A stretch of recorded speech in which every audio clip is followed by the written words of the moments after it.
Avec Joanne Duquette, voici la chronique En route pour être bien dans sa peau. Joanne Duquette, bonjour. Allô, Michel. Joanne, on va parler de ton site Internet parce qu'il y a des choses fort intéressantes, beaucoup de lectures pour les gens qui s'intéressent. Oui, et puis je garde vraiment le site actif, là, dans le sens, à chaque fois que j'ai un nouvel article en lien avec l'actualité sur le surpoids ou des réflexions que je veux mettre en lumière, je mets tous les articles sur mon site. Donc, vous pouvez aller voir la bibliothèque des blogs, du blog qui est présenté sur le Huffington Post. Il est aussi sur le site Internet.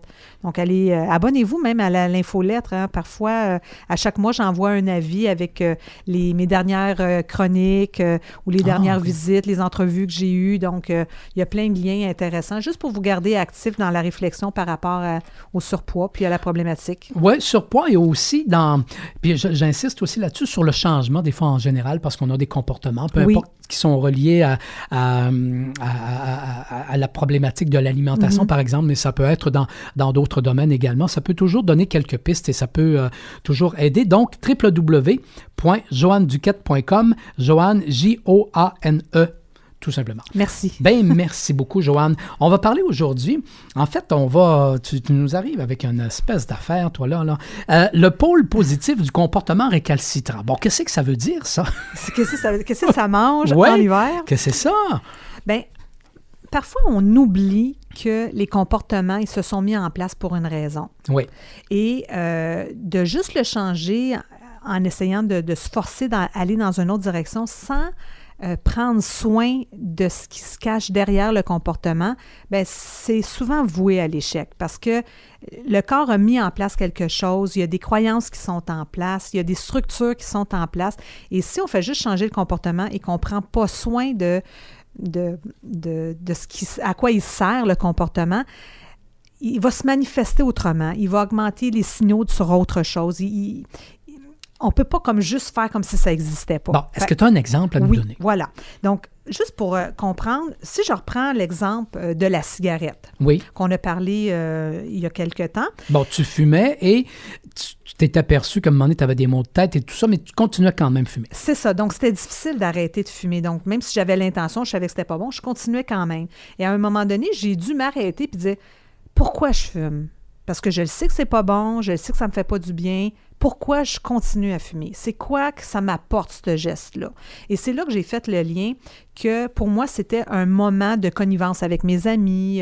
C'était comme une façon de commencer à célébrer la soirée. Il y avait un sens affectif à ce comportement-là. Ça serait le pôle positif que tu parlais tantôt. Ça serait le pôle positif que j'ignorais au départ. Et quand j'en prends compte, ça me permet de réévaluer. Est-ce que c'est vraiment ce geste-là qui me permet de me sentir dans la gang?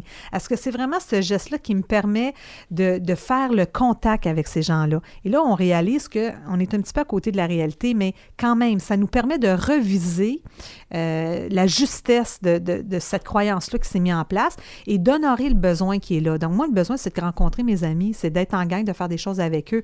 Donc, peut-être que je pourrais initier des choses différemment au lieu d'essayer de transférer ça dans le fait qu'on va prendre une dizaine de cigarettes ensemble pendant la soirée. Donc, ça, c'est une façon en fait, je dirais, quand le comportement est récalcitrant, il y a sûrement un pôle positif auquel on ne tient pas compte. Donc, on le garde comme dans l'abstrait, on le garde dans l'inconscient et on ne l'amène pas à notre conscience. Si je donne un autre exemple par rapport à la poignée du frigidaire. Oui.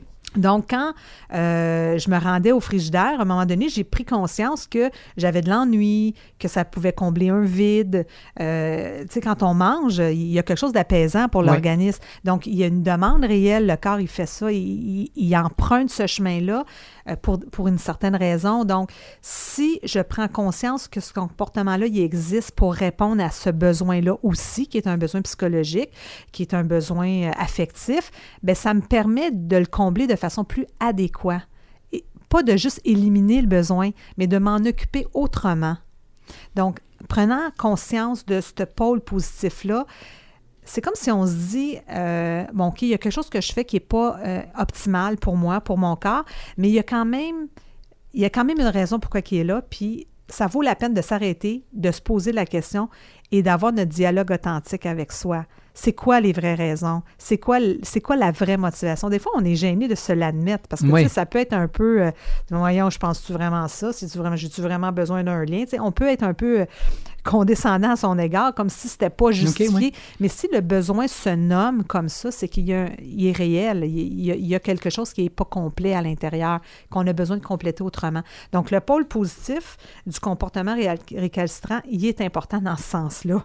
Alors, Joanne, à ce moment-là, est-ce qu'on peut dire qu'il y a un prix à payer d'ignorer les gains secondaires? C'est sûr. Tu sais, on parlait à un moment donné des comportements qui sont difficiles à changer. Oui. Bien, c'est ça. Quand le comportement résiste, quand le comportement qu'on veut changer, vraiment, on sent qu'il y a une résistance à l'intérieur de nous, bien, c'est ça le prix à payer. C'est que le corps, il ne s'exprime pas dans sa vague normale. Tu sais, il y a un élan pour quelque chose, il s'exprime et après ça, il y a de la place pour faire autre chose. Mais quand le comportement est récalcitrant, il coince. Il y a quelque chose qui ne se dénoue pas. Il y a quelque chose qui se fige. Donc, c'est ça le prix à payer quand on ne tient pas compte qu'il y a des gains secondaires au comportement et qu'on ne s'en occupe pas autrement. D'accord. Excellent. Ça conclut là-dessus. Et peut-être un petit mot pour terminer? Bien, en fait, je dirais que derrière nos résistances, il se cache toujours nos vulnérabilités. Oh. Donc, je reviendrai avec « Soyez bienveillants à votre égard ». Parce que c'est ça qui fait qu'on se donne de l'espace et des bonnes conditions pour changer. Oui, et surtout, on en revient toujours, le dialogue authentique avec soi-même. Oui. On s'en sort pas, Joanne. On s'en sort pas, c'est la pierre angulaire de notre changement. Merci beaucoup, Joanne. À la semaine prochaine. Ça fait plaisir.